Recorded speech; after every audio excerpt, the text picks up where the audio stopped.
Bonjour et bienvenue dans Génération Parents, la série de l'été Questions de parents.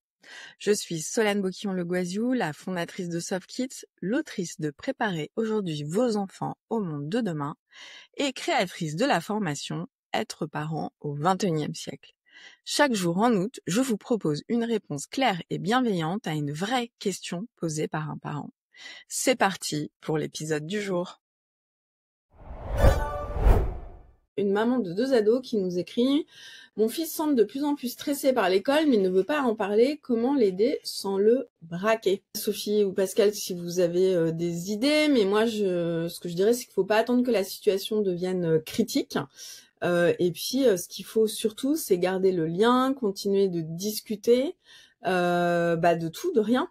Pas discuter du fait qu'on a l'impression que ça va pas à l'école, mais peut-être discuter de qu'est-ce que votre enfant, votre ado, il a comme sujet de préoccupation en ce moment, qu'est-ce qu'il aime regarder, qu'est-ce qu'il aime faire avec ses copains, qu'est-ce qu'il aime voir, et en fait poser un petit peu des questions du quotidien pour peut-être voir pourquoi ça va pas à l'école.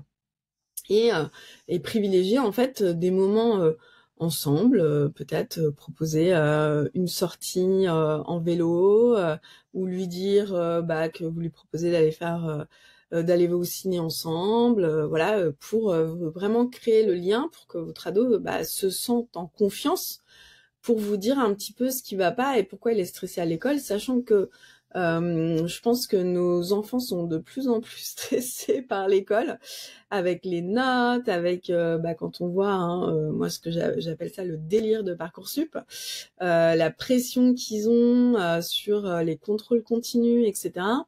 Donc aussi c'est un peu normal, et peut-être aussi s'ils sont stressés par l'école, dédramatiser sur l'impact de leurs notes sur leur avenir. J'en parlais encore la semaine dernière avec des amis, c'est pas parce que votre enfant il va avoir des mauvaises notes ou qu'il est pas bon dans une matière qu'il va pas réussir dans la vie. Peut-être aussi être un peu plus détendu par rapport au sujet de l'école. Sophie, Pascal, je sais pas si vous avez des choses à ajouter. Ouais, quand tu parles c'est exactement ça. Enfin, il faut arriver à dédramatiser parce que souvent les jeunes, ils ont peur que leurs parents s'inquiètent. Donc, ils vont pas forcément avoir envie de parler des sujets difficiles parce que voilà, ils ont peur de la réaction de leurs parents en fait. Alors, il faut trouver des moyens de détourner et c'est exactement ce que tu dis, quoi. Parler de tout et de rien, et peut-être que justement, au détour d'une conversation plus légère, les choses qui peuvent sortir. Et puis après, il y a aussi des personnes au sein des collèges, des lycées qui ont peut-être leur part à jouer, leur rôle à jouer à un moment donné pour recréer du dialogue si on n'arrive vraiment pas à le créer avec son enfant. Je pense à ça par rapport à une histoire personnelle où au collège de ma fille, il y a un médiateur et qui a adoré des jeunes et qui arrive vraiment à dédramatiser les situations. Et ça, en fait, c'est la prof principale qui a été tout à fait disposée à faire créer des rencontres avec le médiateur. Et comme ce médiateur est jeune, je pense que la connexion, le lien se fait facilement aussi avec les ados. Donc voilà, ça peut être aussi des idées de se tourner vers d'autres personnes. Et parfois, l'école a des réponses à proposer.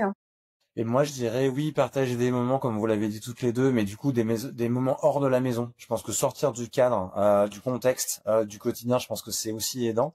Et du coup, faire des choses que l'ado aime. C'est rentrer dans son univers, parce que ça va favoriser justement la légèreté du moment.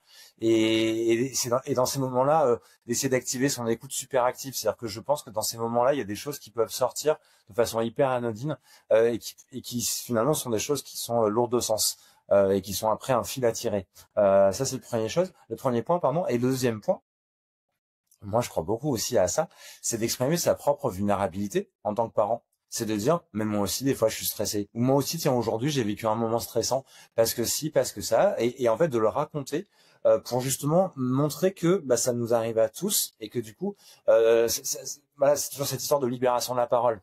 Je dis pas que ça va, voilà, il s'agit pas de normaliser une situation stressante, mais juste de se dire que à soi aussi en tant que parent, alors que peut-être qu'on nous voit en mode, ouah, nos parents ils sont super forts, bah non, en fait moi aussi je vis des situations comme ça, et voilà, je pense que ça peut libérer la parole. Eh ben, merci beaucoup, Pascal et Sophie. Merci d'avoir écouté cet épisode de la série Questions de parents. Si ce contenu vous a parlé, vous a fait réfléchir ou vous a rassuré, pensez à vous abonner à Génération Parents pour ne rien manquer des prochains épisodes.